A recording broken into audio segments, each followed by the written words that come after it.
Bem-vindos a todos. Vamos dar início aqui a uma live da APG, com a presença do professor Luiz Guilherme Arcaro Conce.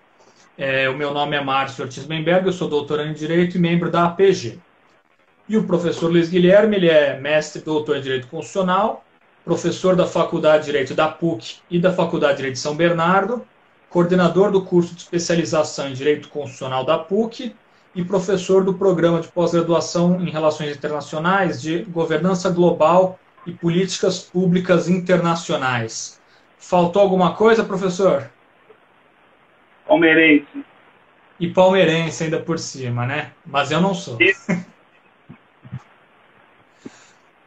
Bom, professor, o tema da live, né, seria a gente debater um pouquinho aqui essa questão do impeachment do Bolsonaro, né? Acho que a gente podia iniciar, talvez, pelos fundamentos mais básicos, né? Por exemplo, explicando o que é o impeachment, como é que isso funciona no Brasil, que tipo de situações nós temos. Acho que começar pelos fundamentos, depois a gente pode passar para o caso mais específico. O que o senhor acha? Tá bom, vamos lá?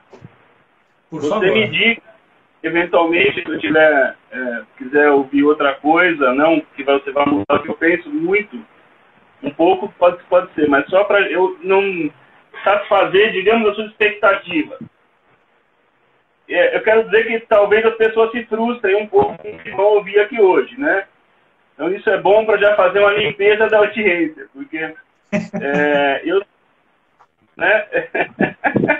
Bom, o impeachment, vamos lá. O impeachment é um procedimento que foi estabelecido pelos norte-americanos lá na Constituição de 1787, né? Os americanos criaram o presidencialismo, né? Mas o mais importante é que os americanos não criaram o presidencialismo como uma antítese, né? Do que vinha acontecendo na família constitucional inglesa, né? Isso eu acho muito importante entender, né? E nós, brasileiros, assim, copiamos esse modelo a partir da proclamação da República no plano constitucional desde 1891, né? Nós estabelecemos um procedimento onde algumas autoridades, inclusive o presidente da República, pode sofrer esse processo, né, mediante um procedimento que tramitaria inicialmente pela Casa Baixa do Parlamento ou pela Câmara dos Deputados, e caso essa casa entenda que a veracidade, digamos, nos fatos endereçados ou ditos praticados pelo presidente, haverá um procedimento, esse procedimento segue, vai haver aí sim um processamento no Senado Federal. É como se o Senado Federal fizesse uma espécie de Tribunal de Justiça, mas um Tribunal de Justiça composto por, entre aspas, juízes que pensam politicamente. Ou seja, é um processo de cunho essencialmente político, governado pelo direito. É isso. Acho que a partir de agora você pode conduzir melhor, só para que fique claro o seguinte, né? Eu, apesar de ser professor de direito constitucional e ter minha formação no direito, eu acredito que o impeachment ele está preenchido, digamos, de uma lógica que é muitíssimo mais política do que jurídica. E aí nós podemos conversar um pouco sobre isso. Professor, o impeachment ele tem essa lógica que envolve, que é uma espécie de fronteira, né, entre o direito e a política. Isso decorre do fato dele ser julgado pelo Congresso Nacional, né, quer dizer, a Câmara dos Deputados autoriza o processo e depois o Supremo Tribunal julga, ou isso também tem a ver com os tipos de crimes que o presidente poderia ser responsabilizado? Tá. Eu costumo dizer, viu, Márcio, que nós juristas, e estou dizendo, no nosso caso, a gente tem uma lente muito voltada para o direito, né? e essencialmente para um direito que na contemporaneidade se tornou fundado numa técnica, digamos, diferente, né? muito excessiva, né? E quando a gente olha alguns procedimentos que não são governados por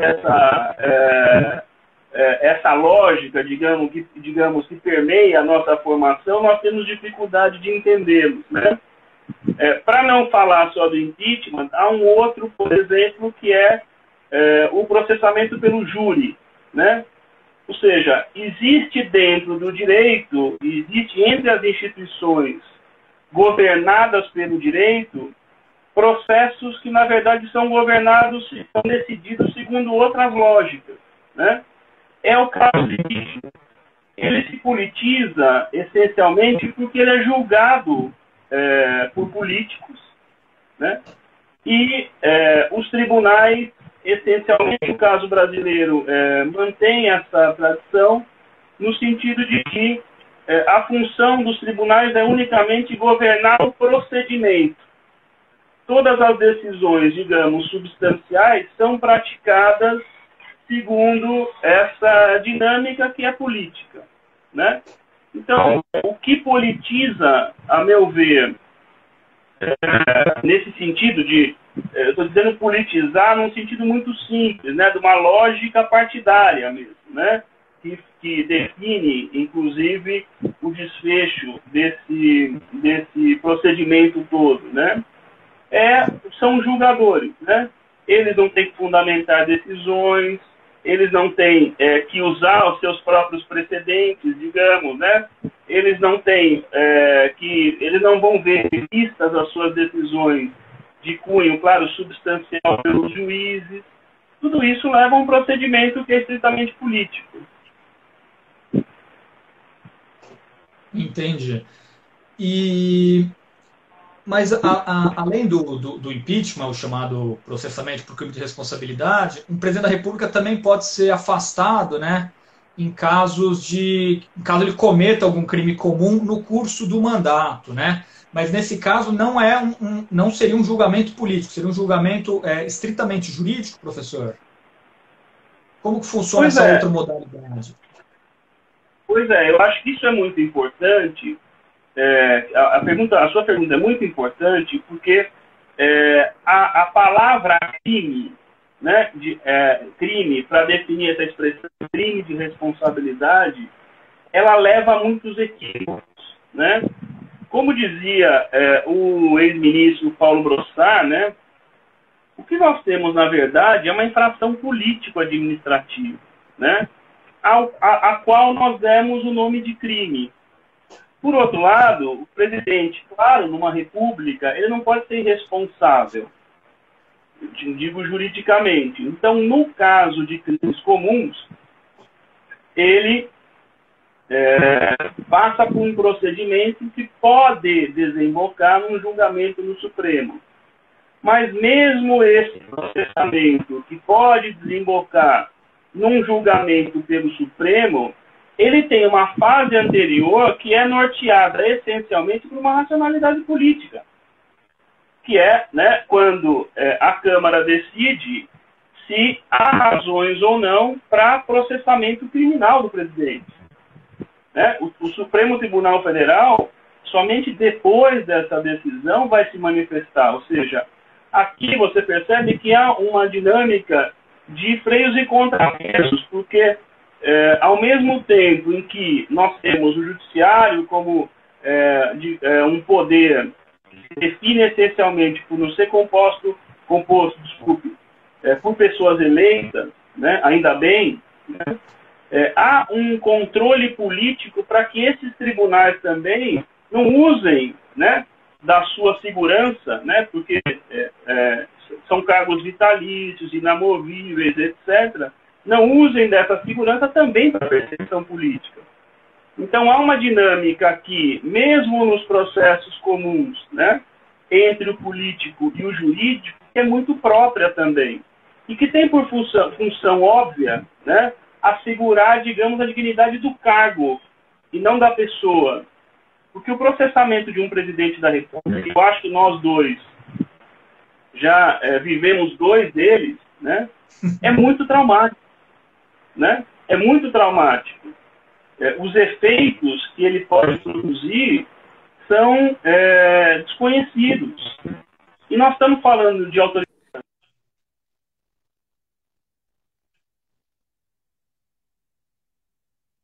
Isso, inclusive, os quórums são diferentes, tanto na Câmara quanto no Senado, né? São quórums muito altos.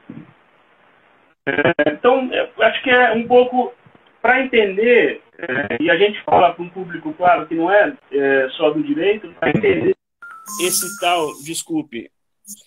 tal de impeachment, é importante entender que ele opera segundo lógicas políticas muito próprias, né? E que eu acho que hoje as pessoas entendem melhor, porque nós temos um processo de impeachment terminado há muito pouco tempo. Perfeito. Então, o senhor dizia, né, professor, que por conta da dignidade do cargo da presidência da República, né, que é o chefe de Estado, o maior representante democrático eleito pelo critério majoritário, então existe uma preocupação para proteger essa dignidade. Então, independente do crime, se é um crime de responsabilidade ou um crime comum, sempre vai ser necessária uma aprovação, uma autorização da Câmara dos Deputados para iniciar o processo, né? No caso do impeachment, após essa autorização, vai para o Senado. No caso do crime comum, iria para o STF. Mas sempre tem uma participação do Poder Legislativo nessa seara, né? Então vamos agora trazer o caso mais concreto, né? Eu até tenho uma história curiosa. No final do ano passado, eu estava dando aula de TGE, e aí, para explicar essa questão da responsabilidade, né, que na República o chefe de Estado tem responsabilidade, diferente da monarquia, eu peguei aquele artigo da Constituição que fala do impeachment e fui lendo para os alunos, colocando na lousa, para eles já irem se ambientando, né? E conforme eu ia lendo, elencando aquelas hipóteses que configuram crime de responsabilidade, tinha uma aluna que ia se indignando. Aí, quando eu terminei, ela falou assim, mas professor, o Bolsonaro cometeu todos esses crimes de responsabilidade e não há um impeachment. Então, a primeira pergunta, professor, juridicamente o Bolsonaro cometeu atos que gerariam um processo de impeachment? Sem dúvida. Na minha opinião, tanto os dispositivos da Constituição quanto alguns da 1079 de 50 configuram uma infração política ou infração político-administrativa pelo presidente, né? E acho que a partir disso, né, nós podemos entender um pouco essa dinâmica melhor do que aquela, inclusive, que eu explicava, né? O que é, né, crime de responsabilidade, né? Bom, a primeira coisa importante que nós temos que entender é a seguinte: não é qualquer crime que configura crime de responsabilidade. E há atos praticados que não são crimes comuns, que são infrações político-administrativas, né? Isso é algo que não é simples de compreender, por um lado, né? Mas que há uma bibliografia muito interessante sobre isso, né? Eu acho que esses dias estava relendo algumas coisas, né? E eu peguei 2 textos, que eu acho que são 2 textos seminais para compreender o impeachment, né? O primeiro é esse livrinho aqui do Cassius Tim, né? Impeachment, a Citizen's Guide, em que há um trecho, né? Que ele diz assim, eu vou rapidamente, Márcio, né? Para ficar um pouco aonde, né, eu quero chegar, né? Ele diz assim: desde a era fundacional, os ingredientes centrais nessa moldura estão colocados. Impeachment é possível, né, para altos abusos de uma autoridade oficial. Alguns crimes não contam como, né, mas são essencialmente privados, ou seja, deixar de pagar impostos, bater em alguém, né? Ou porque não são suficientemente sérios, né? Algumas ofensas que não são crimes são são possíveis de enquadramento, digamos, como impeachment, né? Por exemplo, punir inimigos políticos, zombar ou se exceder contra a liberdade, decidir tirar um ano, né? Ou mentir sistematicamente ao Congresso e ao povo americano, né?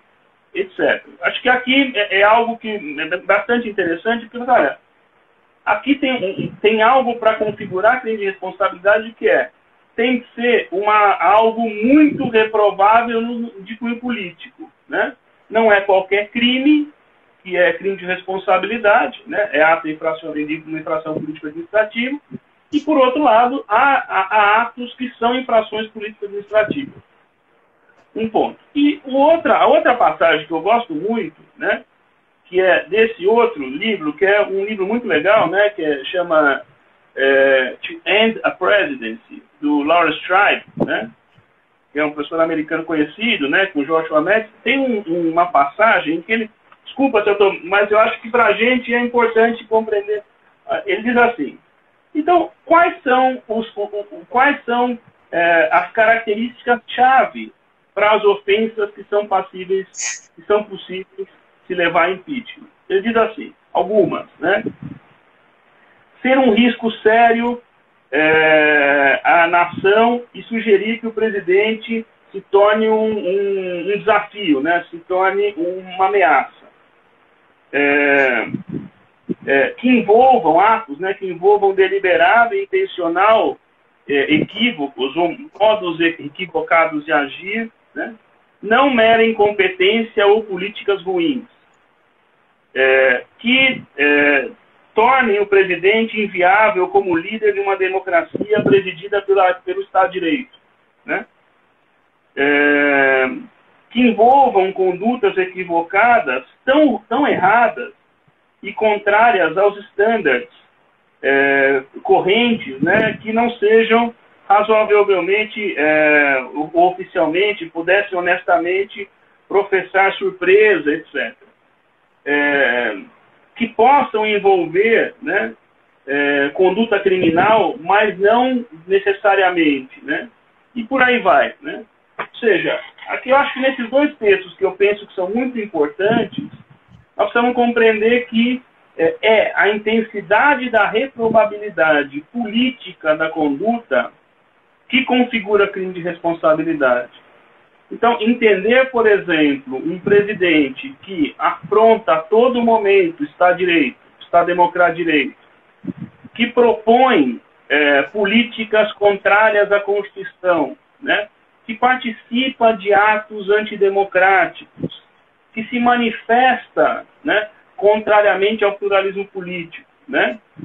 Acho que todas essas condutas configuram crimes de responsabilidade, né? Afinal, ferem frontalmente o decoro necessário para o exercício do cargo, né? Ou seja, configuram crimes de responsabilidade, sim. E esse não é o problema. A questão é entender o seguinte, voltando ao que nós falávamos inicialmente.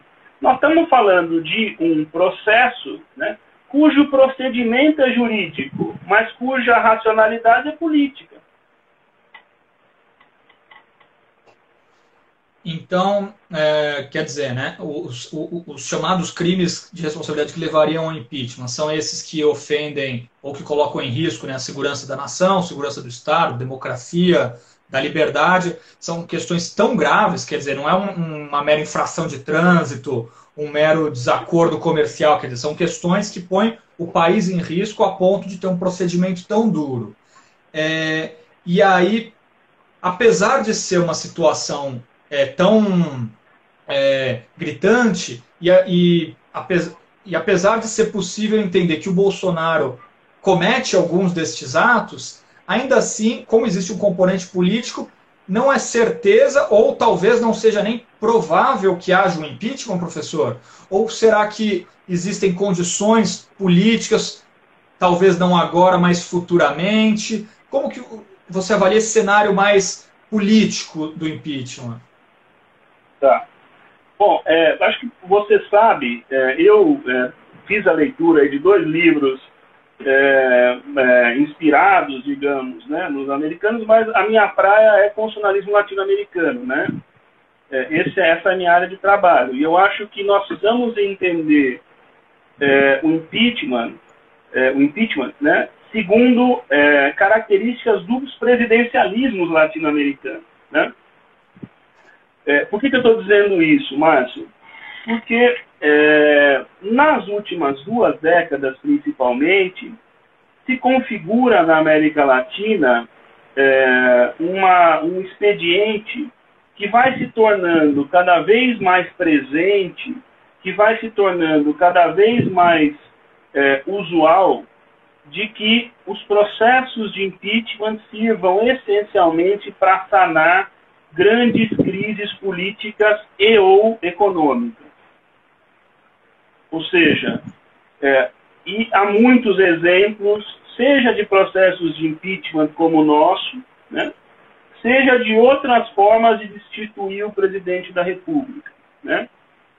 Isso já vinha sendo trabalhado há bastante tempo por um professor argentino que é professor nos Estados Unidos, né, em Michigan, se eu não me engano, que é o Pérez Linhan, Aníbal. Ele tem um livro excelente e ele fala, olha, o impeachment, ele desenvolve essa ideia de que o impeachment se tornou uma solução na América Latina para resolver grandes crises econômicas e ou políticas. E por que isso acontece? Aí já é uma interpretação minha, né? Existe um fenômeno ocorrendo, principalmente na nossa região, Márcio, de parlamentarização, digamos, dos presidencialismos. Desde os processos de redemocratização ocorridos essencialmente a partir da década de 80, existe uma tendência entre os constituintes e entre os poderes reformadores na América Latina de mitigar os poderes presidenciais, ou de controlá-los, ou, quando não, de controlar os governos, né? Comparativamente, a nossa Constituição fez muito pouco nesse sentido. Se comparada, por exemplo, à Constituição colombiana de 91, né, que prevê, por exemplo, a possibilidade de que o parlamento destitua o ministro de Estado. Ou a reforma constitucional argentina de 94, que previa uma figura que chama chefe de gabinete, que na verdade tem uma função de chefiar a administração e pode ser derrubado pelo Congresso. Mesmo a Constituição venezuelana, né, isso existe na Constituição uruguaia, mesmo que antes. No Brasil, o resultado disso foi um pouco abaixo das expectativas se comparado. Mas, essencialmente, a gente está vendo um processo de parlamentarização também do nosso presidencialismo.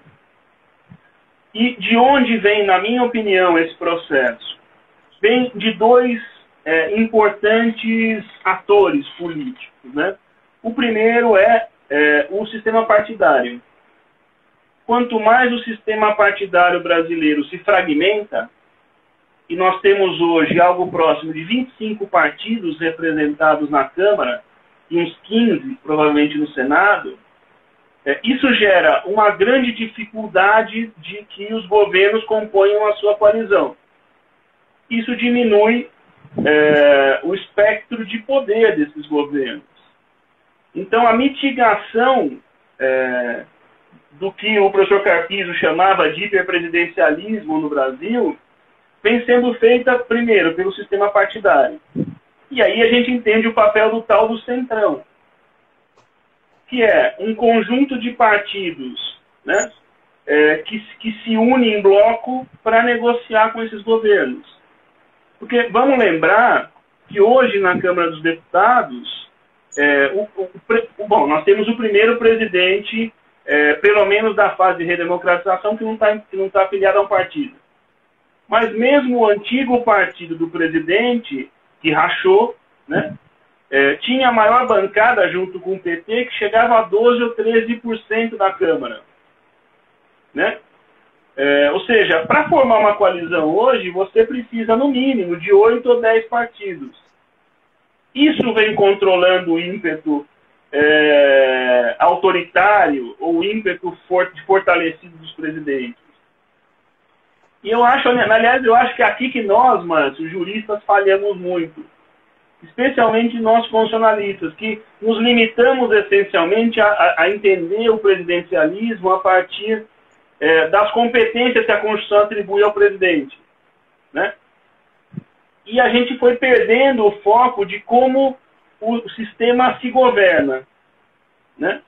Por que eu estou dizendo isso? Porque a gente tem que entender, e o segundo grande ator no Brasil que joga um papel importante, isso desde principalmente a década de 90, mas que se fortaleceu demais a partir do mensalão, da Lava Jato, etc., é o sistema de justiça.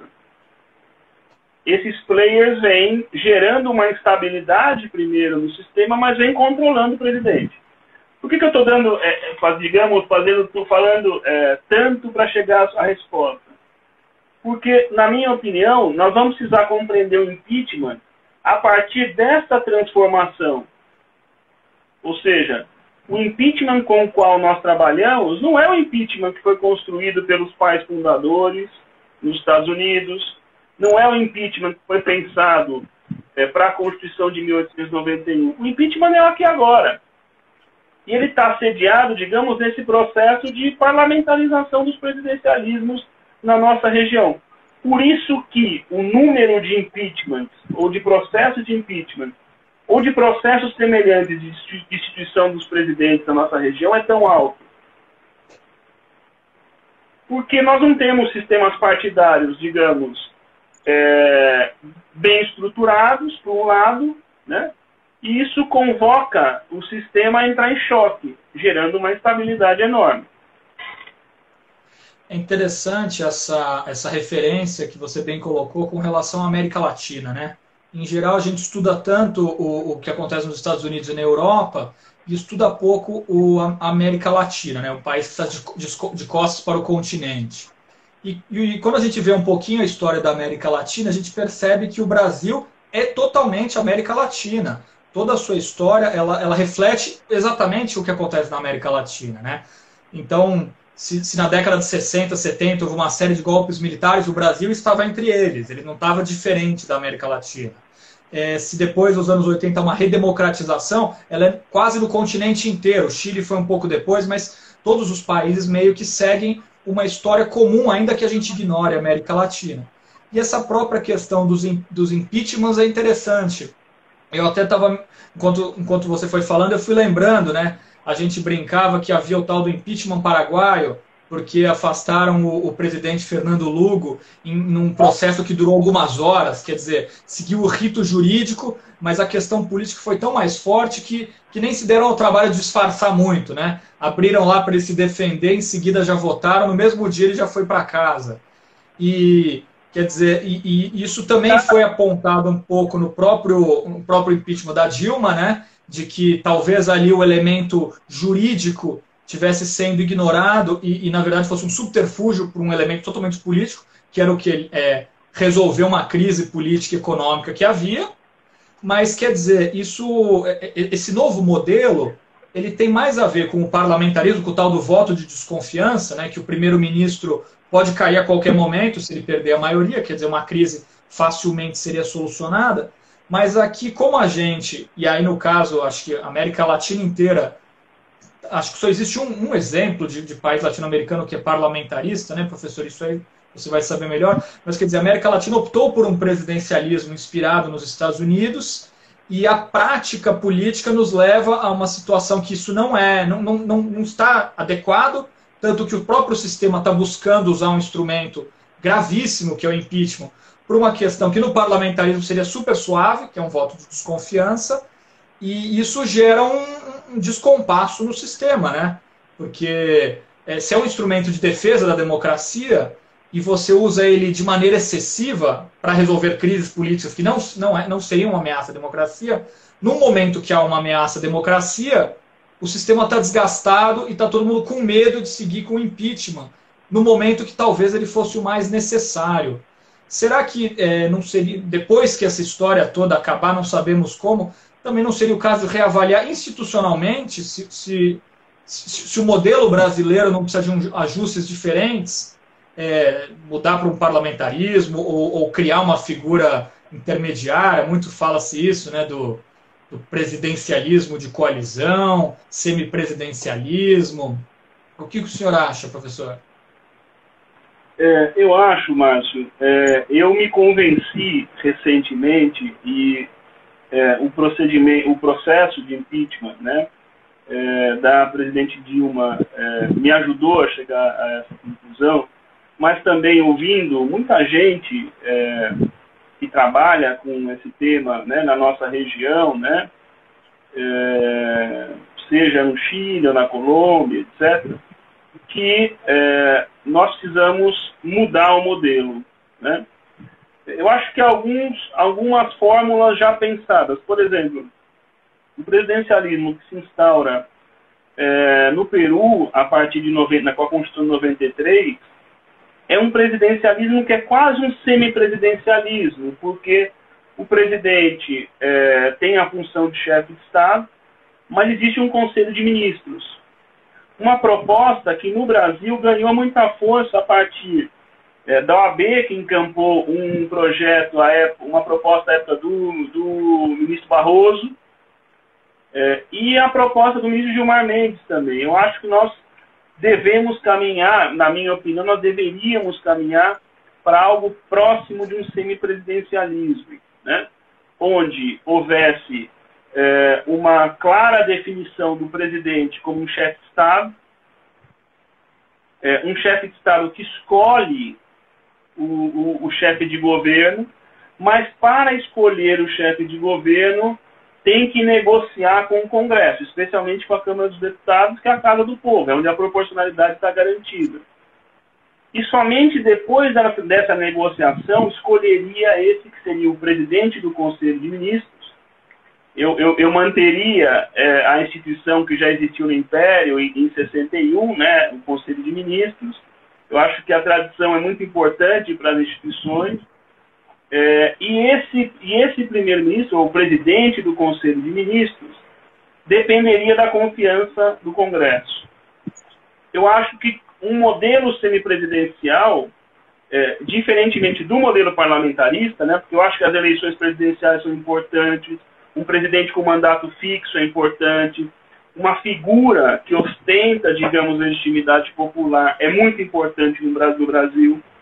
Agora, esse presidente teria que obrigatoriamente negociar com o Congresso, especialmente com a Câmara dos Deputados, para montar o governo. Ou seja, e esse governo teria que, ao mesmo tempo, acompanhar algumas decisões do presidente, mas render subserviência aos representantes do povo. Nesse ambiente, você percebe que o impeachment, se fosse do primeiro-ministro, como propõe o próprio ministro Gilmar Mendes, ou eventualmente a própria responsabilização política do presidente, fosse por impeachment, por alta traição, o nome poderia ser muito variado, teria outro significado, né? Porque se a gente pensar nos resultados que nós tivemos dos dois impeachment, Márcio, veja, o resultado dos dois processos, ele é bastante semelhante a uma moção de desconfiança propositiva, como existe entre os alemães, por exemplo. Ou seja, o impeachment só aconteceu quando os atores que promoveram politicamente o processo chegaram a um acordo para montar o novo governo. E a partir daí o vice-presidente funcionou nos dois momentos como um imã, digamos, para arquitetar governos estáveis. Porque, veja, tanto o governo Itamar quanto o governo Temer, que nós podemos ter diversas críticas pessoais, mas foram, digamos, ungidos de estabilidade. O Temer fez tudo o que ele quis, apesar de eu sei que nós temos contrários a muitas das decisões tomadas naquele momento, mas ele conseguiu gravar de estabilidade um período que poucos meses antes estava gravado de uma instabilidade gigantesca. Ou seja, o impeachment, digamos, só aconteceu no Brasil naqueles dois momentos, quando os atores já tinham articulado a sucessão. Então, veja, isso eu acho interessante, né? Por isso que eu digo que nós, às vezes, perdemos os melhores momentos, né? A política se articula de um modo que, muitas vezes, os textos não conseguem compreender. O texto constitucional não consegue compreender isso. Porque existem algumas convenções e alguns costumes, né, que são da política e que têm na tradição e devem ser mantidos para a manutenção de um grau de confiança entre os atores. Percebe? E às vezes nós perdemos essa leitura, né? Acreditando que é um processo. Porque, no fundo, nós percebemos todos no processo da presidente Dilma, isso já tinha ficado claro no caso Collor, a hora em que o processo ganha temperatura, há uma tendência por parte de nós, juristas, de darmos um grau, digamos, de juridicidade ao processo, que depois, quando eles acabam e nós olhamos, assim, opa, nós exageramos. Nós não somos tão importantes, é isso. No fundo é isso, nós não somos tão importantes quanto achamos que somos. Porque o sistema vai se rearranjando de uma forma a partir de convenções e costumes que são próprios dele. Que não tem nada a ver com corrupção, que não tem nada a ver com imoralidade. São regras, né? São normas, digamos, costumeiras que vão se estabelecendo que garantem estabilidade às relações. E aí, claro, você percebe o quanto o presidente Bolsonaro falha nisso. Porque ele rompe com convenções que estão estabelecidas. A convenção da palavra, a convenção da confiança, a convenção da expectativa, né? Então, é aí que nós estamos tão mergulhados numa crise tão grande. Aham. A história é importante que ela nos traz sempre ensinamentos, né?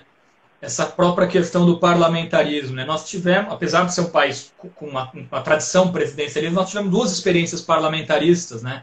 Aquele curto período no governo João Goulart, né? Que os militares não queriam dar o poder inteiro para ele, então houve essa solução parlamentarista curta, né? Que o próprio presidente não queria. E tem a experiência do Império, né? Que é muito pouco estudado, eu tenho essa impressão.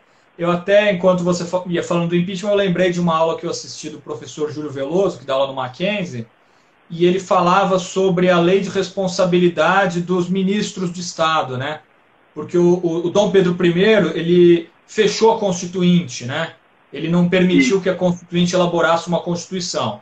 Ele fechou a Constituinte e elaborou ele mesmo uma própria, né?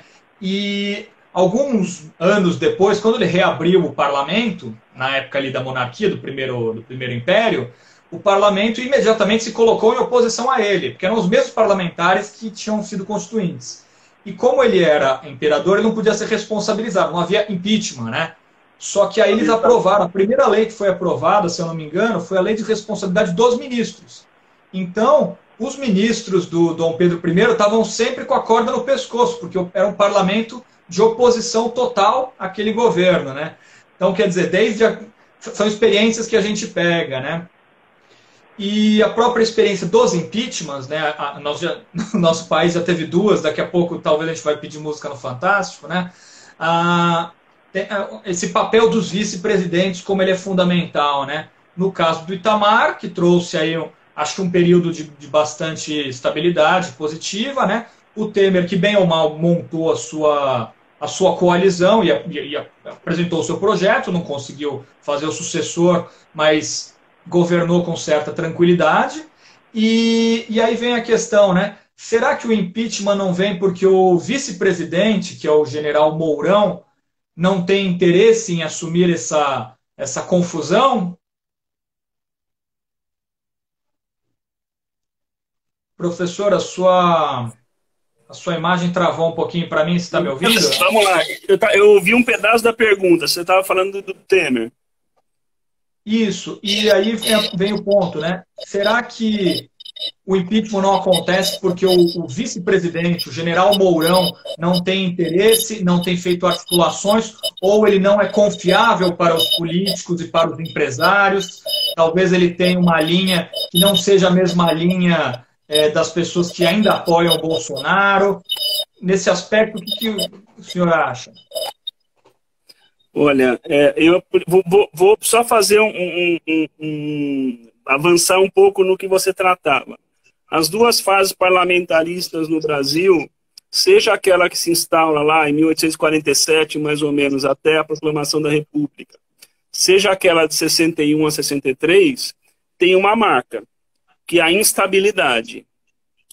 Foram governos muito curtos, sempre, com um modelo no império, né, entre liberais e conservadores, principalmente, mas a instabilidade não foi resolvida por esses sistemas. E mesmo no caso do império, quando não só o imperador outorga a Constituição, naquele discurso que ele disse que ele iria estabelecer uma Constituição mais liberal do que a da Constituinte, né, fantástico isso. E depois, quando ele expede o decreto 523, se eu não me engano, que cria o presidente do Conselho de Ministros, ele é muito hábil em não permitir que se regulamentasse o parlamentarismo. E ele vai vivendo de idas e vindas, né? Então a instabilidade nos dois momentos foi enorme. Sobre a situação atual, opinião pessoal, viu, Márcio? Totalmente. Na minha opinião, um dos entraves do processo, e se há algo que o Bolsonaro fez, uma decisão que ele tomou, ainda que talvez ele não soubesse, né, e que repercute positivamente para ele, é ter escolhido um militar como vice. Porque isso dificulta claramente um processo de impeachment, porque na verdade, articular uma transformação que vai devolver o poder aos militares 32 anos, 33 anos depois. É algo traumático para nós, né? A questão é que a dinâmica de ação do vice-presidente, ela também é muito fluida, né? Você percebe como as palavras significam muito quando ele diz, né? Ele bajula o autoritarismo, mas por outro lado ele bajula a democracia. Então ele tem que jogar, digamos, com o autocrata que está no poder e com o ambiente democrático. Não fosse ele o militar, eu acredito que nós já estaríamos numa etapa mais avançada. Por outro lado, com a pandemia, a situação, digamos, e o olhar sobre a figura presidencial, ela degringolou, né? Nós já, acredito que a grande maioria de nós já entendeu que o impeachment tem que ocorrer, ainda que o vice seja um militar. Porque o presidente não tem poder nenhum de articular o funcionamento de um governo, se articular com os estados, se articular com os partidos políticos, se articular com os outros poderes, né? Ou seja, é muito impressionante que em tão pouco tempo tenha corroído esse capital que o presidente ainda tinha da forma como nós estamos vendo. Foi interessante o senhor comentar da questão da pandemia, professor, porque cada dia é uma demonstração de direito constitucional, né? Como alguns mecanismos que foram idealizados ao longo dos séculos vêm sendo aplicados, né? E até que de maneira positiva, né? Imagina um presidente como o Bolsonaro, que acredita que alho cru vai curar o coronavírus, que na verdade ele não acredita que existe, que ele acha que a Terra é plana, enfim. Mas ele só não causa um estrago maior porque existe um sistema federativo, né? Quer dizer, os governadores e prefeitos têm algumas competências e conseguem impedir que a doença se espalhe e mate todo mundo. E também existe a questão da tripartição dos poderes, né? O próprio Congresso limita alguns arroubos dele, e o próprio STF tem se saído, na minha opinião, de maneira bastante positiva, tentando controlar alguns absurdos, né? E essa é uma outra questão que já surgiu aqui nas suas falas, né? O judiciário já há algum tempo tem assumido um papel maior de destaque, não só no Brasil, mas na América Latina, né? Há quem até entenda que o judiciário interferiu, por exemplo, no governo Dilma, ao impedir o Lula de assumir, que o STF poderia ter impedido o impeachment. Há muita discussão controversa sobre isso, né? não é uma questão fácil para ninguém, né? Apesar de depois o Moro aceitar um cargo no governo Bolsonaro e simplificar um pouco o debate, né? Mas, enfim, o judiciário tem um papel cada vez mais relevante. E algumas pessoas têm apontado que talvez o Bolsonaro também esteja cometendo crimes comuns que seriam julgados, nesse caso aí, pelo STF. Dependeria de uma aprovação pela Câmara. Mas, além da aprovação pela Câmara, ele precisaria ser denunciado pelo Procurador-Geral da República. Existe algum meio de contornar isso ou não? Apenas no crime de responsabilidade pode ter impeachment por outras formas, né? Essa é sempre o Procurador-Geral da República. Nesse caso, sim. A denúncia pelo crime comum dependeria do Procurador-Geral da República, né?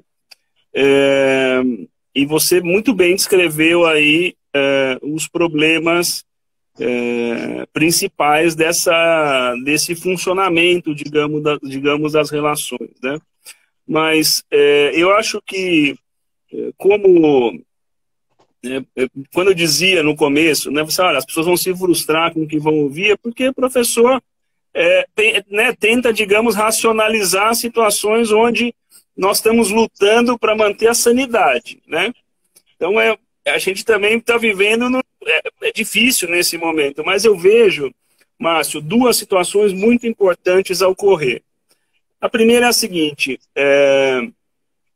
o Poder Judiciário, nesse momento, o Supremo, né, funcionou muito eficientemente para reforçar os poderes dos entes subnacionais e pode estar promovendo, sim, uma reforma do modelo federal brasileiro tão centralizador.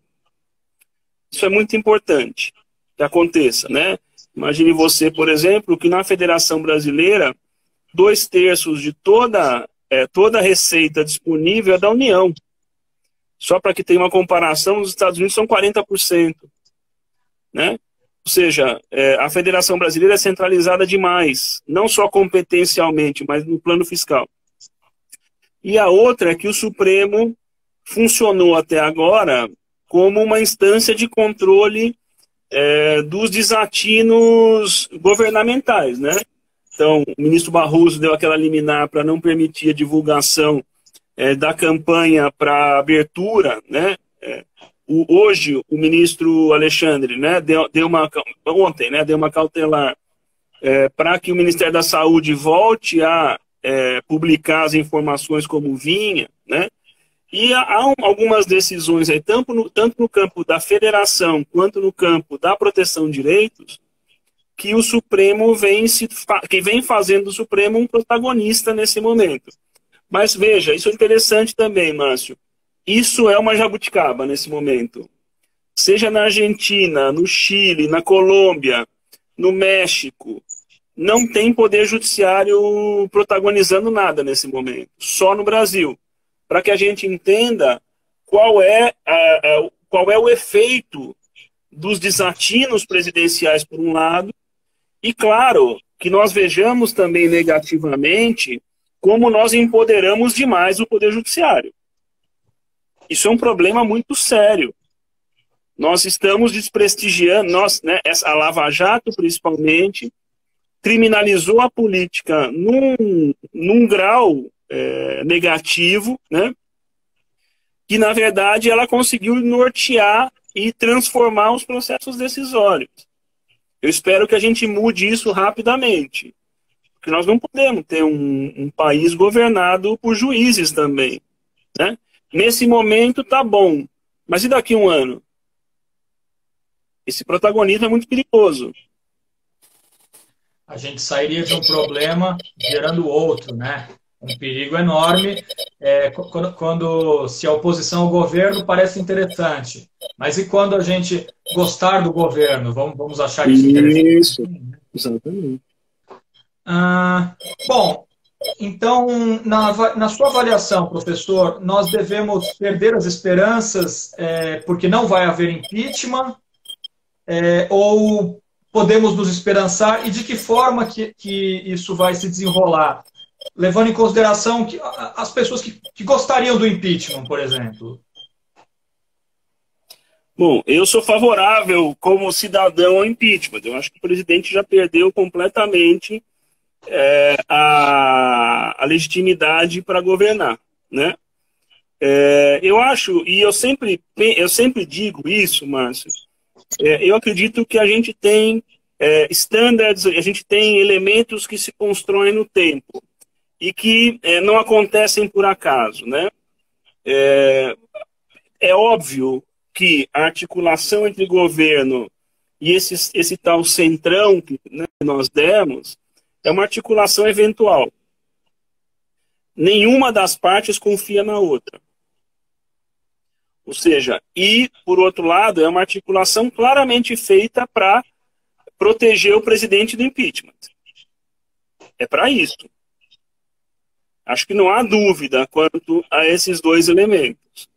Por que eu quero dizer isso? Porque é difícil. Primeiro, o Bolsonaro não vai construir uma base majoritária. Ele construiu uma base minoritária a ponto de protegê-lo do impeachment. Ele vai lutar ferrenhamente para que o próximo presidente da Câmara seja aliado dele. Mais do que já fez anteriormente, especialmente no Senado, né? Na eleição para a presidência das casas. Essa vai ser uma luta sanguinária por parte do governo. O histórico que nós temos na verdade, um histórico onde, no momento em que o governo se intromete exageradamente nessas escolhas, o risco do rebote pode ser muito grande. Isso também é um problema muito sério para o Bolsonaro. Ou seja, ele não tem um pacto de confiança, digamos, que garante estabilidade com o Centrão. O Centrão está sentindo o cheiro da adrenalina e já vai levar o novo Ministério da Segurança Pública, porque ele não vai se contentar com o que tem, claro que não vai. E o risco é que isso se alongue, digamos, até a próxima eleição para presidente das duas casas. Ou seja, é possível sim que nós tenhamos o impeachment. E eu acredito que ele vai existir, porque o histórico do Centrão não é segurar governo. É perceber, digamos, a popularidade em queda, é perceber a imagem do governo se corroendo e pular fora. Esse é o histórico que nós temos. Não sei se ele mudou, eu acredito que não. Porque não é uma convergência ideológica, não é uma convergência de programas, não há nenhuma convergência. Exceto, digamos, no projeto neoliberal, para a economia, no plano de costumes e outros, não tem convergência. Então, é algo muito eventual e oportunista. Então, na minha opinião, acabado esse cenário em que nós estamos, eu acho que a gente pode sim ter um impeachment. E eu acredito a cada dia que o general Mourão está se aquecendo. Né? Eu acho que aquele meme que todo mundo recebeu, o Mourão está lá se aquecendo. Ele diz algo aqui, ele diz algo ali, mas ele já percebeu que ele não vai ser um mero abajur. Como, né? Que a gente, né? Bom, a disputa, então, pela vida que o Bolsonaro tem travado agora, então, pelo que eu entendi, é para garantir a presidência da Câmara e do Senado. Talvez até a da Câmara seja a mais fundamental, né? Porque quem autoriza tanto o processo de impeachment quanto o processo por crime comum no STF.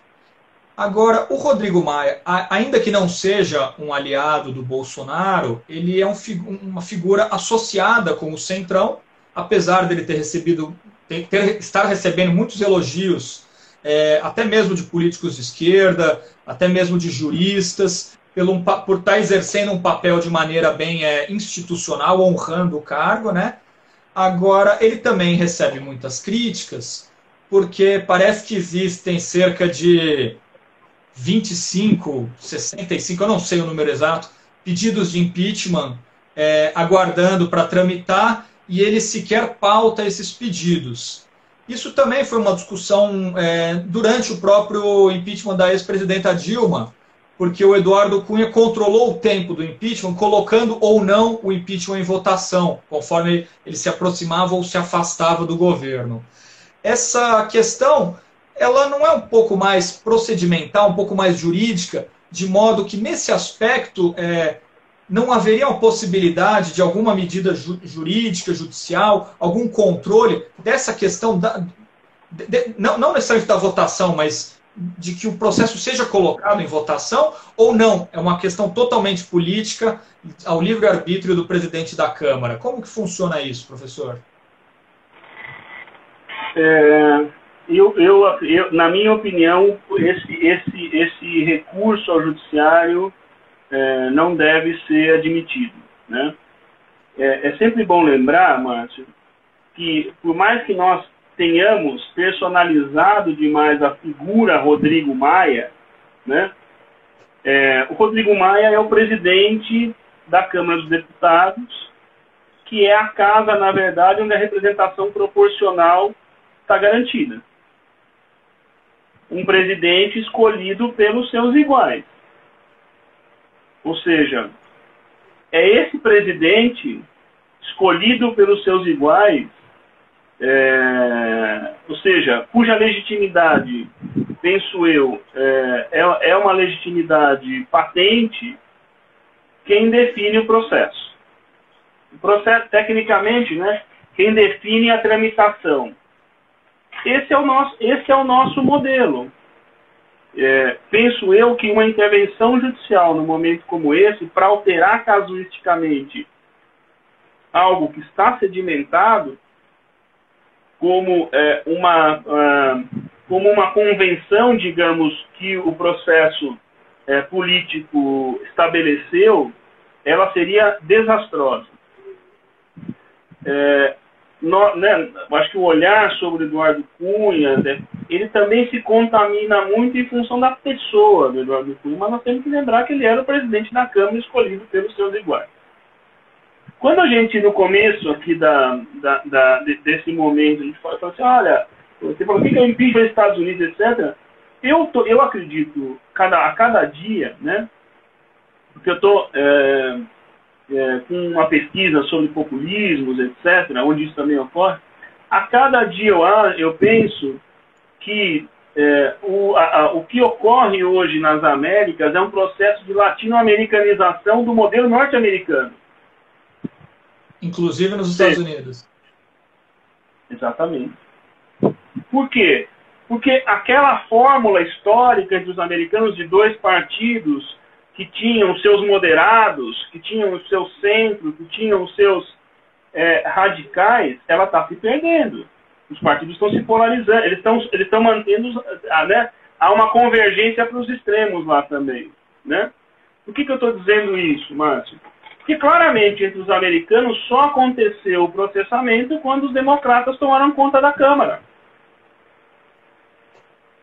É isso. Ou seja, essa é a dinâmica desse conjunto de atos que nós chamamos de impeachment. E ela não pode ser mudada no meio do caminho. Porque quando isso acontece, os efeitos, no que se refere não só a sua legitimidade, mas a própria alguma imparcialidade que o procedimento ofereça à lógica política, ela se corrói. Então, se nós queremos mudar, muito bem, vamos fazer essa discussão depois. Esse não é o momento. Nós precisamos, e eu acho que o Supremo, nesse sentido, mais acertou do que errou no impeachment da presidente Dilma, em que pese eu ter sido completamente contrário ao impeachment da Dilma, né? Porque usou da experiência na maior parte das vezes. Isso é muito importante, porque a casuística, a transformação desses procedimentos gera efeitos terríveis. Num momento de polarização como essa que nós vivemos, nós estamos falando num presidente que propõe que se arme em função da liberdade e que claramente tem ligação com milícias. Ou seja, tudo que sair daqui do rumo pode gerar um impacto que eu e você não conhecemos. Nós não vivemos isso, né? Eu sou mais velho que você, mas assim, desde que eu enfrento e compreendo a política, eu não vi isso acontecer. Eu vi, lógico, né? Eu nasci durante a ditadura militar, mas a gente não viveu isso, digamos, entendendo. Eu acho que esse é um componente muito importante hoje. A estabilidade das decisões é importante para manter a eficácia, digamos, a efetividade das próprias decisões. Né? É interessante isso, né? Como a democracia ela é fundada na responsabilidade, né? Não a responsabilidade do presidente, mas a responsabilidade de todo mundo, né? A responsabilidade do eleitor desse presidente e entender que caso tenha mudado de ideia, que errou, né? Ou caso continue gostando, aí não tem muito o que dizer, e da oposição de que perdeu a eleição e o resultado tem que ser aceito dentro dos trâmites legais não casuísticos, né? E também as próprias instituições que têm que agir de forma responsável, né? Você falou do exemplo dos Estados Unidos, né? Lá chovem livros sobre a crise da democracia americana, porque a democracia está sendo ameaçada, porque a democracia está acabando. Uma série de autores acadêmicos, né, estudando essa questão. E um dos livros mais famosos, né, do Ziblatt, e eu não lembro o nome do outro autor, ele fala exatamente isso, né, como o duro jogo constitucional enfraqueceu as instituições. Quer dizer, existem institutos previstos na Constituição americana, assim como na brasileira, que devem ser usados em momentos extremos. Mas por conta da disputa política, eles começam a ser usados cotidianamente, o que vai forçando o sistema, né? Fala também da questão da captura dos árbitros, né? Quando os presidentes começam a ter um interesse especial em controlar, por exemplo, os órgãos de controle, o Judiciário, Procuradoria-Geral da República, controlar o Tribunal de Contas da União, quer dizer, quem vigia o vigia, né? Quando a pessoa vigiada controla o vigia.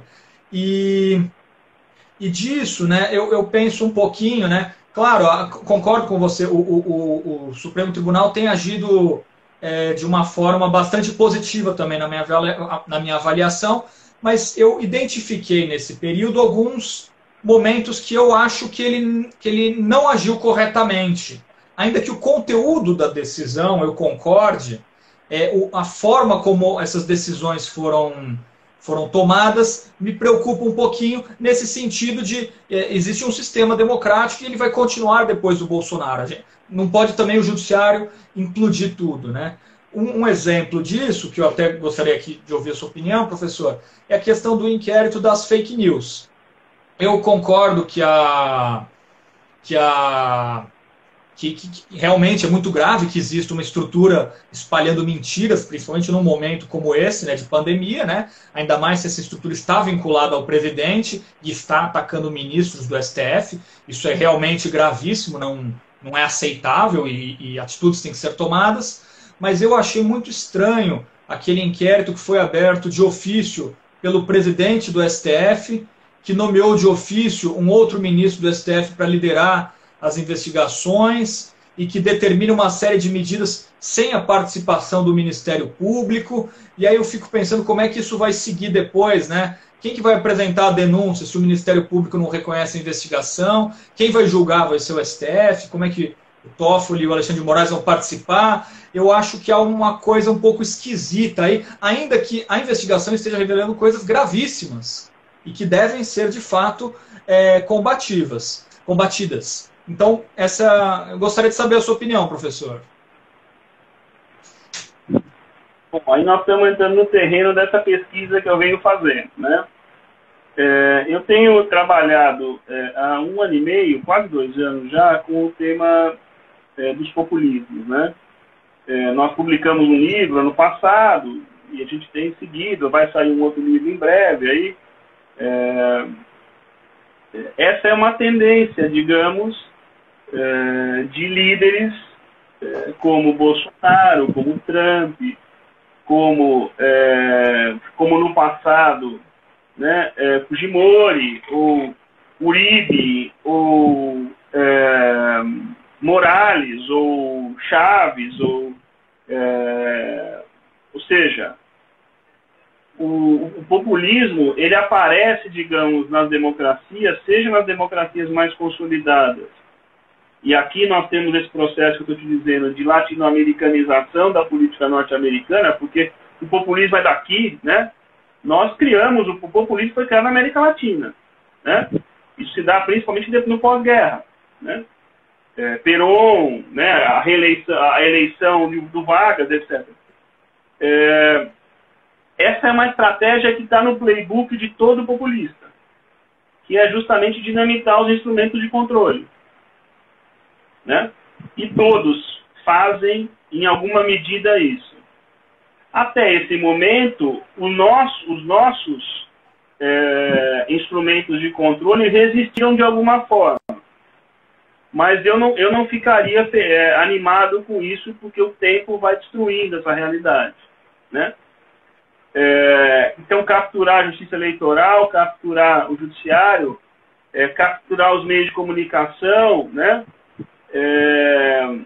É a forma contemporânea na qual os autocratas têm, e se elegerem, né? Porque esses autocratas têm fazem uma leitura da democracia meramente formal, né? A democracia se esgota no voto, ponto. Depois quem resolve é o líder, né? Então, no nosso caso, as instituições de controle conseguiram resistir razoavelmente, exceto, claro, aquelas que estavam na estrutura do Poder Executivo. Porque você vê que todas as estruturas de controle existentes no Poder Executivo vão sendo capturadas uma a uma. Primeiro foram caindo as comissões e os comitês na estrutura do Executivo, depois tem a questão da injunção junto à Polícia Federal, e assim por diante. O Bolsonaro é um populista típico, né? E, consequentemente, ele vai lutar o tempo todo para... É isso que está dizendo, ele vai estressando a legalidade no limite, né? Existe uma expressão que a gente usa muito, que é do Tushnet, né? Que ele trabalha sobre a lógica de um constitucionalismo abusivo, né?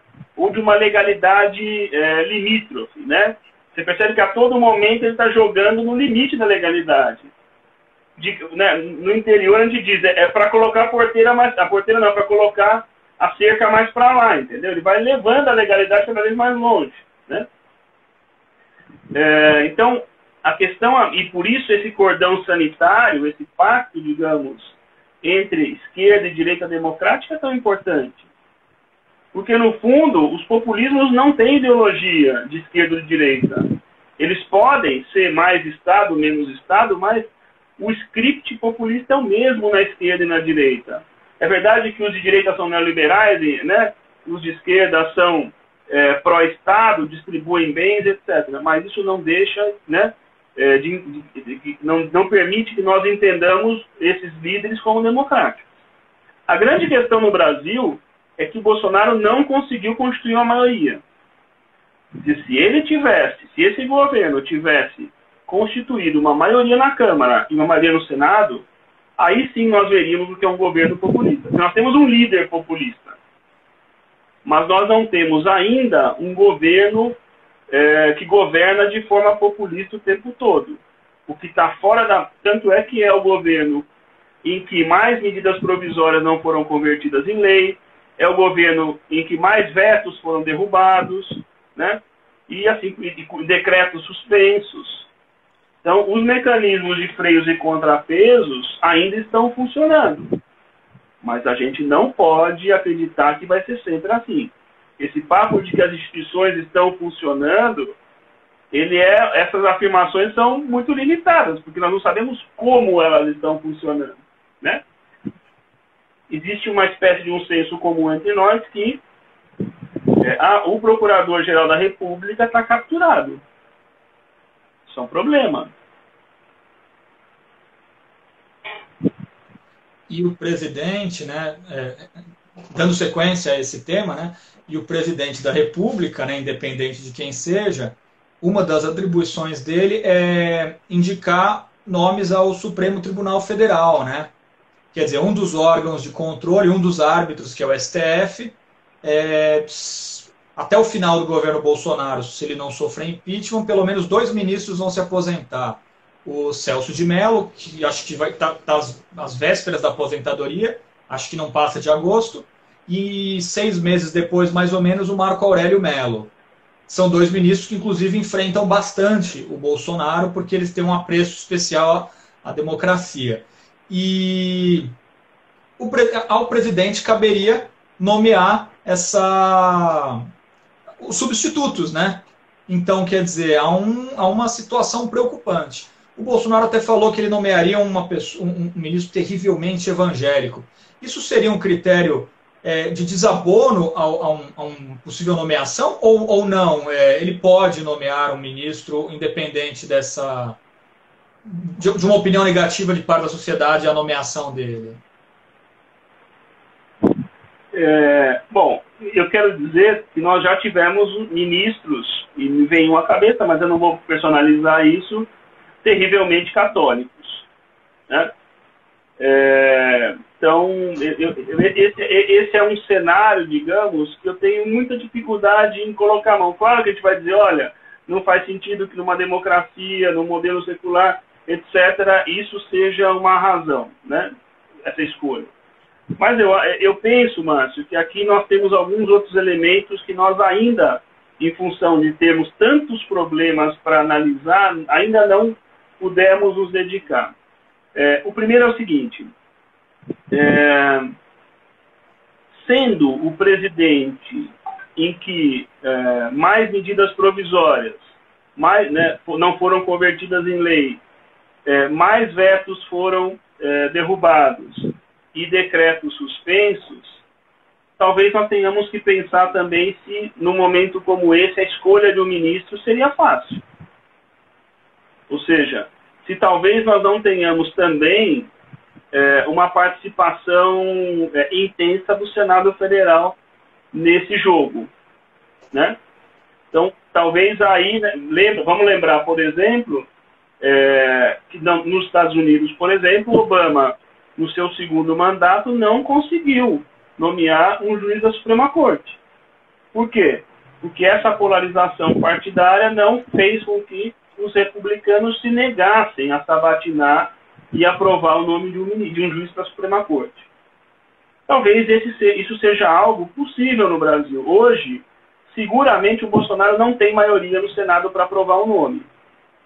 Para ele, na minha opinião, para ele indicar um nome hoje, ele teria que fazer uma negociação grande com o Senado.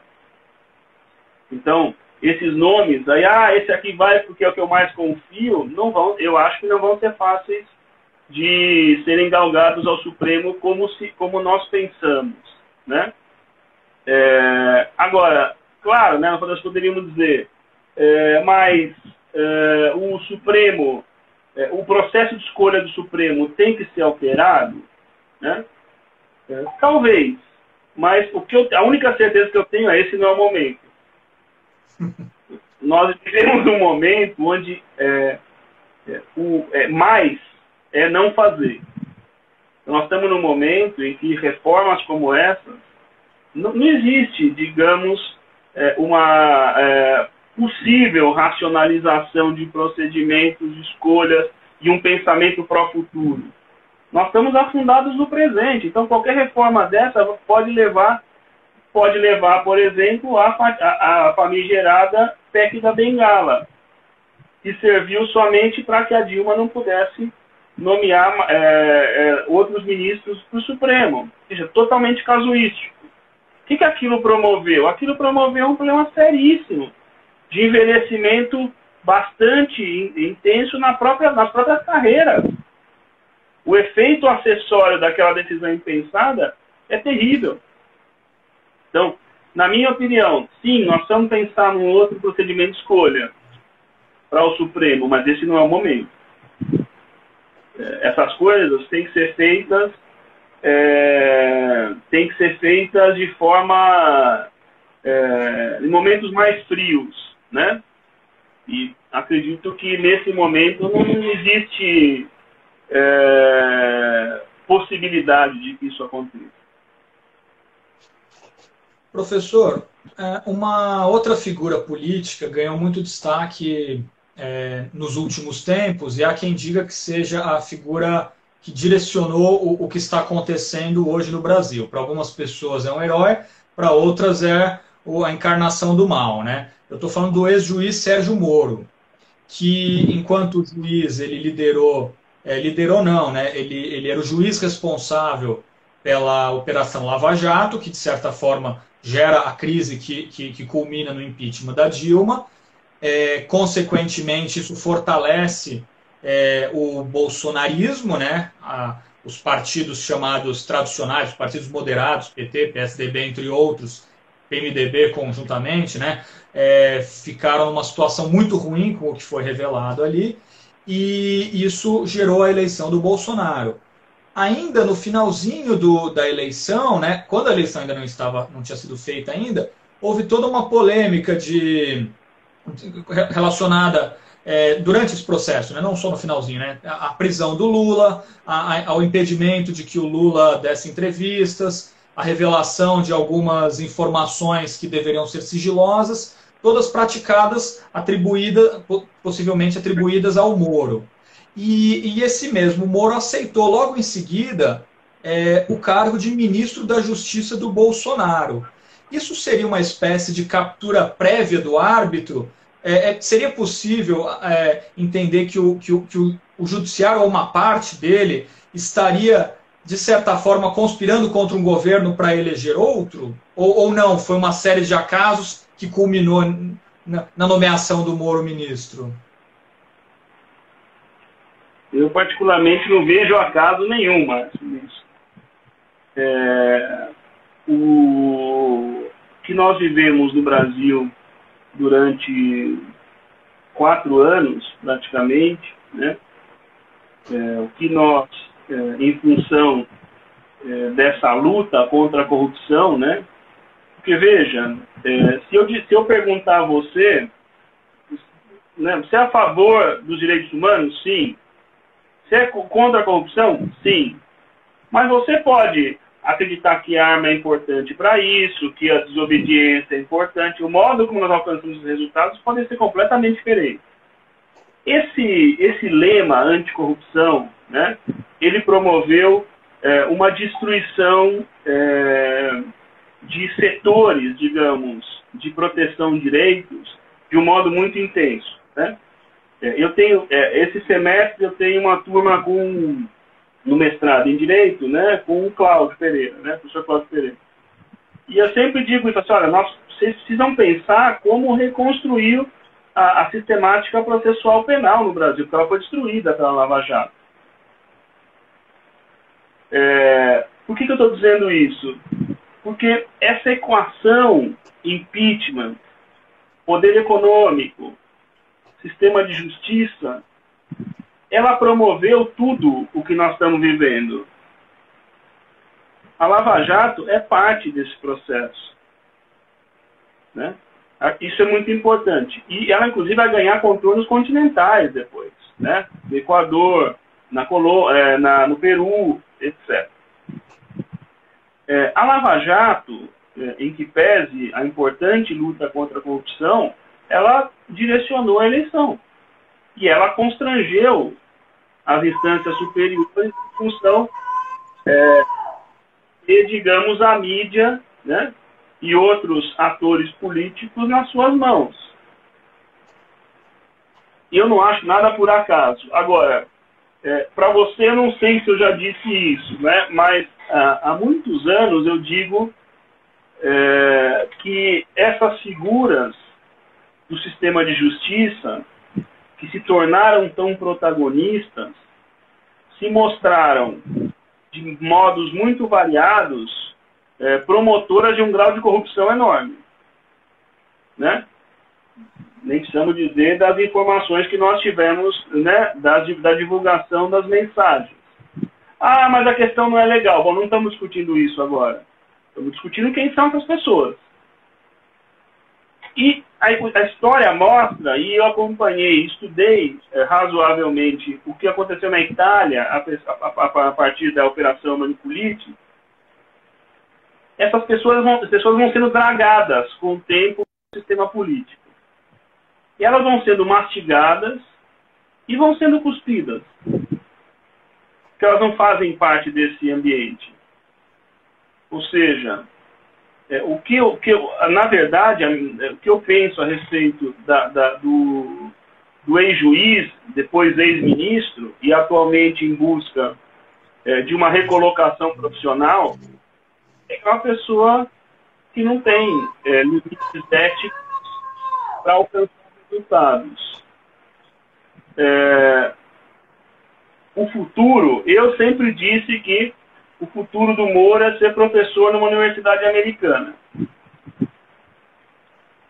Que os americanos gostam, né, dessas figuras conturbadas, né, isso dá né, promove. Porque eu particularmente acho muito difícil que ele se enquadre nesse sistema que nós temos. E ele gerou uma repercussão muito contraditória entre os atores políticos. Então não é tão simples assim, né? O Bolsonaro sentiu muito facilmente, ele sentiu com clareza, assim, olha, não é a popularidade do Moro que vai fazer com que eu tenha que mantê-lo no governo. Porque essa era uma união que não tinha como dar certo. Eles lutam, digamos, no mesmo, eles jogam no mesmo público, não tem como dar certo. Você comentou uma coisa interessante, professor, sobre aquelas mensagens que foram reveladas, né? As conversas de Telegram que comprovavam que o Ministério Público, a equipe do Ministério Público da Lava Jato, combinava algumas coisas completamente indevidas com o juiz do caso, que era o Sérgio Moro, né? Uma coisa escandalosa. E aí me ocorreu, né? Quando houve a discussão, agora mais recente, da demissão do Moro, ele argumentava que estava saindo do cargo porque o Bolsonaro queria assumir o controle indevido da Polícia Federal. Mas aí eu me lembro que o Moro era o ministro da Justiça, controlando a Polícia Federal com um homem de sua confiança, que foi exatamente quem prendeu os hackers que revelaram os crimes do Moro, né? Ou seja, é uma relação, um discurso no momento da saída do governo é completamente incompatível com a prática que ele exerceu durante o governo, né? Existem outros casos que não envolvem o Moro, mas que envolvem a família do Bolsonaro, o Laranjal. Quer dizer, naquele momento não era tão grave o controle da Polícia Federal e essa relação estranha. Mas no momento que ele foi perder parte do seu poder, aí aquilo foi inaceitável. E uma das conversas de celular que ele mesmo, que o próprio Moro divulgou, né, ele justifica que queria manter aquele diretor-geral da Polícia Federal porque era a pessoa que tinha mantido o Lula preso, apesar de uma decisão judicial em contrário. E aí eu pensei, nossa, mas é uma confissão de que eles sabiam que não poderiam manter aquela prisão, independente do fato de que depois ela provavelmente seria cassada, né? Mas ele está mantendo na Polícia Federal uma pessoa por descumprir uma decisão judicial que ele sabia que era legítima. Então é um comportamento um pouco... O discurso e a prática são muito diferentes, né? E um fato que é associado ao governo Bolsonaro é essa questão das milícias, né? Então ele tenta mudar quem controla o porto ali de onde chegam as armas da milícia, quem é a polícia do Rio de Janeiro. Então há todo um esforço claro dele em favorecer as milícias. E durante esse período todo, eu fiquei com a impressão que o grupo da Justiça, né, o Ministério Público, o próprio Sérgio Moro como ministro e o próprio STF não atuaram de maneira muito incisiva. Você tem essa mesma impressão ou eu estou sendo injusto com essas figuras? Não, você não está sendo nada injusto. E claramente, quando a gente começou a falar de impeachment, etc., eu me lembro que em determinado momento, nós percebemos isso claramente, no processo de impeachment da presidente Dilma, né, que há um espírito de corpo muito presente, né, na ação do que eu chamo de Partido da Justiça, né? Porque o Partido da Justiça faz parte desse processo também, né? Claramente, essa coesão entre Ministério Público e magistratura, principalmente, ou forma um grupo que ostenta um poder político gigantesco no Brasil, né?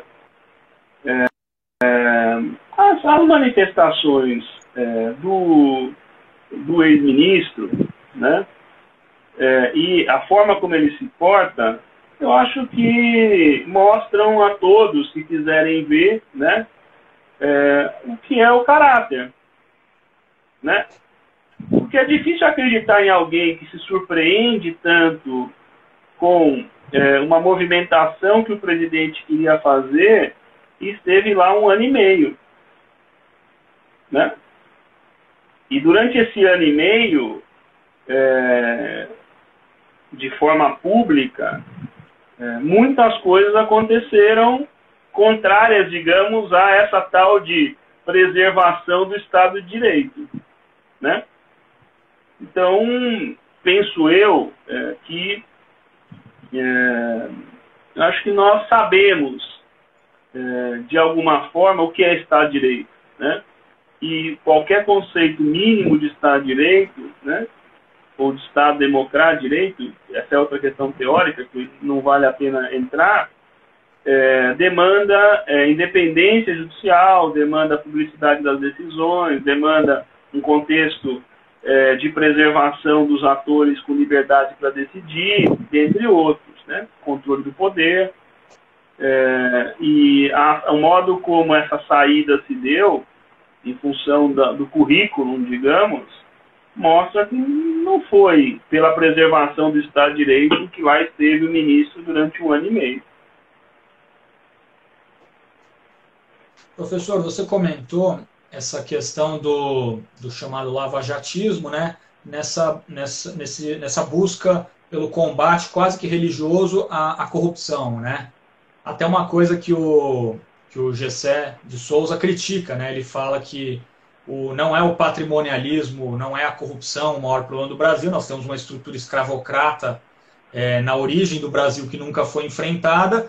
Então, isso se desenvolve em outros problemas, e o combate à corrupção é combater um efeito e não combater a causa, né? E a gente estava falando desse negócio de preservar instituições, a importância disso, e eu fiquei com a impressão que durante o combate à corrupção, que é necessário, claro, apesar de não resolver os problemas do Brasil, ele também é necessário, que houve um dano econômico à economia do Brasil como um todo, né? O Brasil vivia um período de grande ascensão econômica, um boom que, aí não vamos entrar no juízo de valor de modelos econômicos, mas beneficiava empresas e trabalhadores, né? E o processo da Lava Jato acabou colocando muitas dessas empresas em situação grave e o país depois em recessão, né? E há quem diga que, por exemplo, nos Estados Unidos isso nunca aconteceria, que uma investigação nos Estados Unidos ela nunca colocaria em risco os interesses econômicos dos Estados Unidos em outros países do mundo, né? Como foi o caso aqui da Lava Jato. E aí eu me pergunto, mas a gente também não pode aceitar que em defesa da economia não vou combater a corrupção. Mas será que não existe um meio termo, não existem mecanismos para a gente combater a corrupção sem destruir a economia do próprio país? Eu acho que se a Lava Jato tivesse seguido, né, os instrumentos institucionais que nós temos, se não fosse essa tentativa de se aproximar e manipular em determinados a imprensa e ser manipulada, né? Esse espírito de ganhar politicamente as instituições internamente, né? Nós vimos quanto que essas figuras se politizaram nas suas estruturas, né?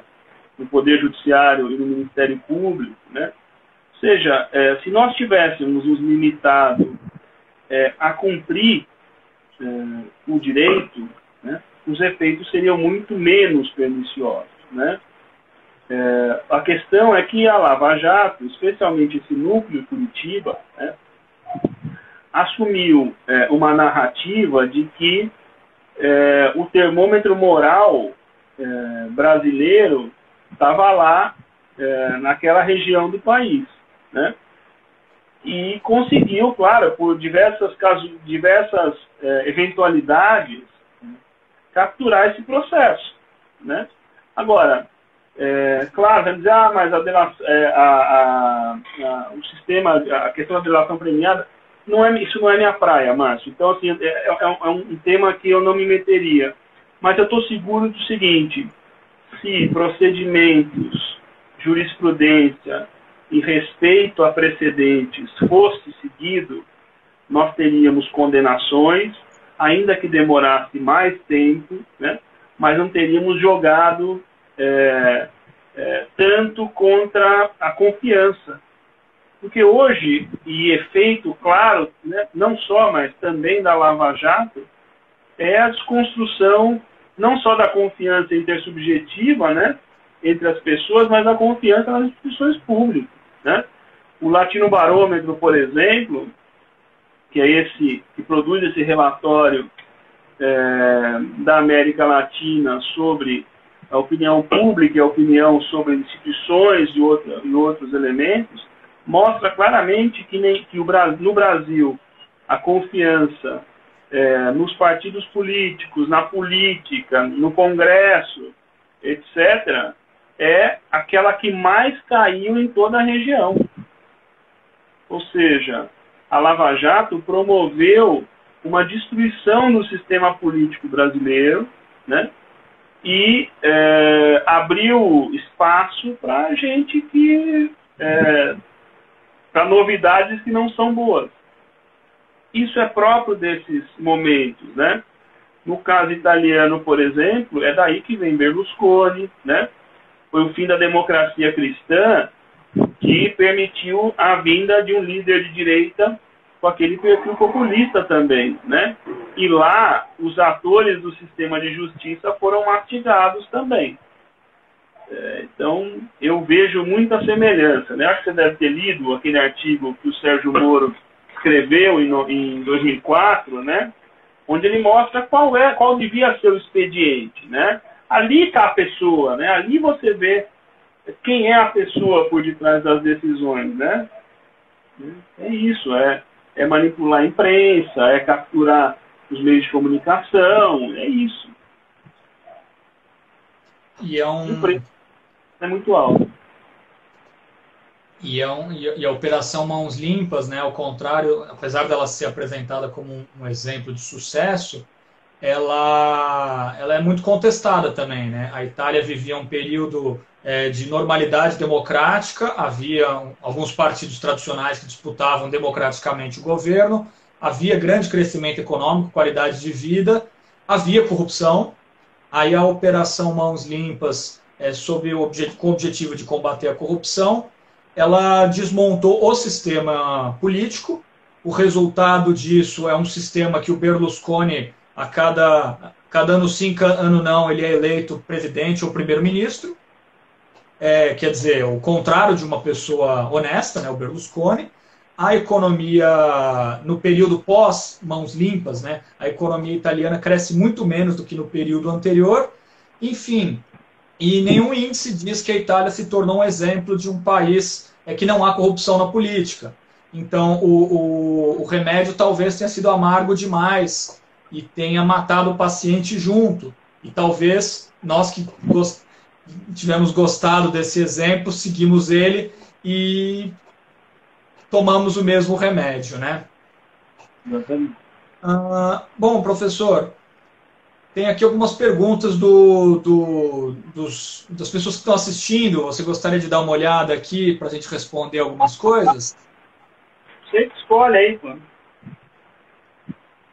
Deixa eu olhar aqui, eu não tenho por exemplo. negócio. Tem uma pergunta que é a seguinte: professor, o senhor enxerga o impeachment como uma ruptura da ordem democrática, já que destitui do poder o mandatário democraticamente eleito? Não, não acho. Eu acho que o impeachment é uma chave que a democracia tem para resolver situações muito sensíveis, né? E nós não podemos perder de vista, em que pese as narrativas, 57 milhões, 30 e poucos milhões, né, de votos, etc., que aqueles que são os atores do processo são eleitos também, né? Ou seja, o Congresso Nacional tem tanta legitimidade quanto o presidente da República. Nós não podemos perder isso de vista, né? E o sistema ele se blinda tão intensamente do impeachment, em função, claro, do presidente da República, né? Vamos pensar só no âmbito federal, né? Do presidente da República ser essa autoridade central no nosso sistema, que o quórum para aprovação, seja na Câmara, seja no Senado, né? Seja para entender que há razões para processamento no caso da Câmara e depois para condenar no Senado, é o mais alto que a Constituição prevê. Ou seja, são 2/3. É um quórum proporcionalmente maior do que aquele para reformar a Constituição. Então, o sistema admite essa chave, mas coloca ao lado dela, digamos, né, proteções para que ela não seja usada, né? Acho que isso é importante. Então, o impeachment, ele não é antidemocrático. Ele, na verdade, deve servir para preservar a democracia. E inclusive, se a gente pegar como casos extremos, se não houvesse um mecanismo como o impeachment, provavelmente haveria uma ruptura da ordem democrática, né? Dependendo das ações do presidente colocando em risco a nação, aí acabar alguém falando assim, bom, preciso salvar o país, ou dar um golpe de Estado, quer dizer, mecanismo você acaba legitimando essas maluquices que alguns pretensos juristas têm tentado atribuir à Constituição, né? Então até queria aproveitar isso como gancho, né? Um importante jurista da área tributária, que também tem escritos em constitucional, veio recentemente defender que o artigo 142 da Constituição prevê a possibilidade de uma intervenção das Forças Armadas em caso de crise entre os poderes. Gostaria que você comentasse essa opinião sui generis desse jurista. Tá. Eu não sei nem por onde começar, né? Mas vamos começar pela Constituinte. Tem um trabalho publicado, um artigo publicado recentemente, eu não vou lembrar o nome da autora, né? Pode ser que no decorrer onde ela foi buscar os debates na Constituinte. Ou seja, o que os constituintes debateram a respeito do artigo 142. E nada leva à conclusão de que as Forças Armadas são um poder moderador per se. Primeiro. Segundo, o artigo 142, e não só, né, a disposição constitucional das Forças Armadas, a coloca, primeiro, sob a coordenação, digamos, né, do presidente da República, primeiro, mas sob o controle dos outros poderes. Forças Armadas não são poder. Está muito claro na Constituição, é só ler a Constituição textualmente. Forças Armadas não são poder. Mas no Império, né, quando se falava em poder moderador, a Constituição dizia expressamente que o imperador não era só o chefe do Poder Executivo, que ele detinha o poder moderador, que, aliás, o parlamentarismo ao tempo do Império, e não são desavisados que dizem, foi uma estratégia utilizada pelo próprio imperador para diminuir a necessidade de usar o poder moderador, inclusive. porque, né, o Conselho de Ministros funcionava como um anteparo da política. Ou seja, voltando à Constituição, né, tudo que define o artigo 142 passa pelo controle, na verdade, e pela provocação, digamos, dos três poderes. Então, isso não existe na atual Constituição. Isso foi dito pelo professor Ives Gandra, isso tem sido dito, por exemplo, eu dei uma entrevista agora, essa semana passada, quem tem dito isso é o Roberto Jefferson, né? A partir do momento em que o Roberto Jefferson se torna o intérprete da Constituição, nós temos algum problema de hermenêutica aí, né? Porque, digamos que é uma pessoa não muito autorizada, né? Tanto o próprio Ives Gandra quanto o Procurador-Geral da República, que fez uma nota lá um pouco dúbia, né, voltaram atrás. Agora, numa república que se estabelece a partir do Estado Democrático de Direito, Forças Armadas não são poder, primeiro, e segundo, dependem de decisões ou requisições de todos os poderes, no caso da nossa. Perfeitamente, professor. Então, esse negócio de artigo 142 é uma bobagem sem tamanho, né? Uma outra pergunta. É um poder moderado. Uma outra pergunta aqui muito interessante que foi feita, né?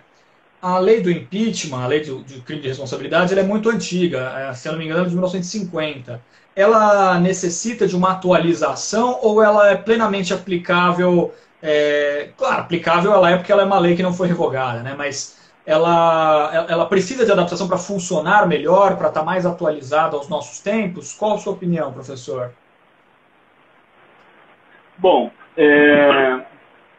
só um dado, né? Eu me lembrei de um artigo do Rafael Maffei, da USP, né?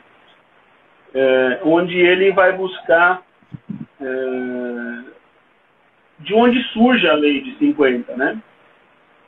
Acho que é uma leitura interessante. E o Rafael Maffei, ele diz que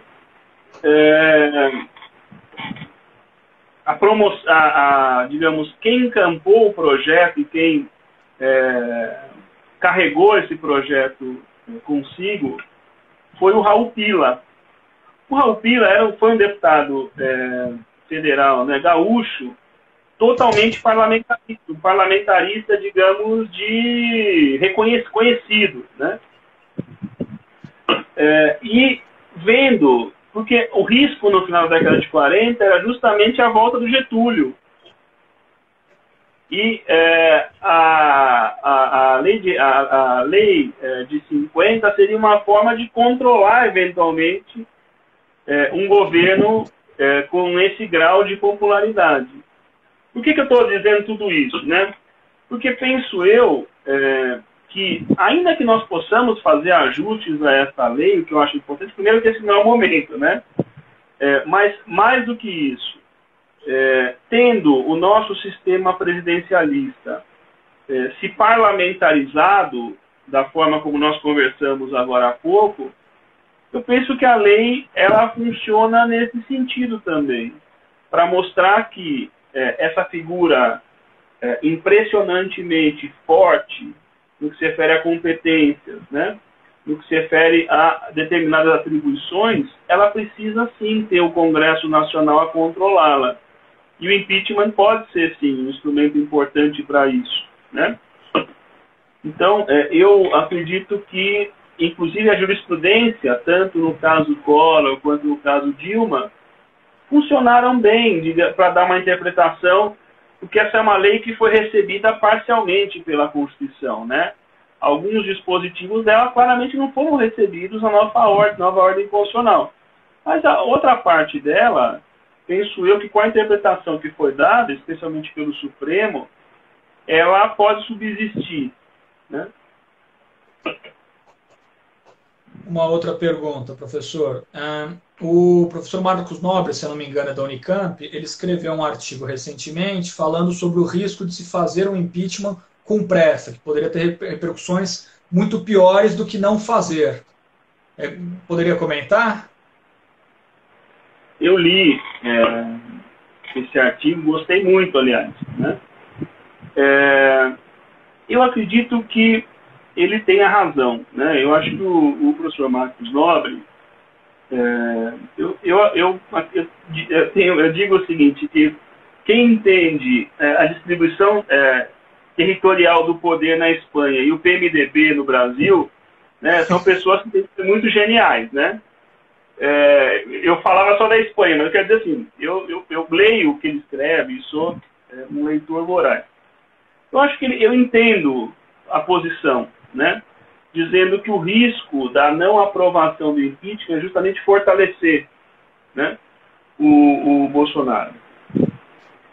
Todavia, tanto no caso Collor quanto no caso Dilma, quando os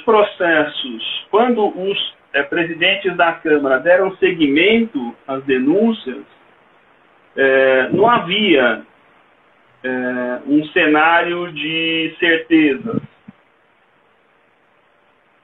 O processo de impeachment, pelo que a gente percebeu, tanto em 92 quanto no caso Dilma, é um processo que vem numa espécie de onda, né? Ele começa, ele vai ganhando força, ele vai tomando as instituições, o Congresso, a sociedade civil, o Poder Judiciário, etc. E a gente vai vendo que vai se formando uma grande onda que leva no final a esse processo, a condenação, né? O que pode levar à condenação. Então, eu entendo a posição e entendo os argumentos lá colocados. Todavia, em nenhum dos dois casos, começada a tramitação, havia uma segurança quanto à decisão final. O caso Collor, por exemplo, foi muito rápido, né? Em poucos meses, a imagem do Collor degringolou, né? A da Dilma ainda foi um pouco maior, mas o Collor foi muito rápida, porque tomou a opinião pública de um modo tal. Eu fui, viu, Márcio? Eu fui do que a gente chama de geração cara pintada. Mas legal, mas eu fui. Em 92 eu estava terminando a escola, né? E eu fui razoavelmente ativo naquele momento. Então acompanhei os dois processos. Claro que o outro, hoje eu acompanho com outro olhar, né? A gente, depois que passa dos 40, vê a vida de um outro modo, mas o que eu percebi nos dois casos é que vai se formando um consenso e eles têm que aumentar para chegar a um final. Nunca no começo, nos dois casos, se podia dizer que o resultado era certo. Então talvez aí nós tenhamos um problema. Ou seja, faz sentido, se a gente puser um processo de impeachment e ele não sair condenado, se fortalece mesmo. Bom, professor, nós estamos chegando de novo aqui no horário limite do Instagram. Acho que agora seria o caso de encerrar, né?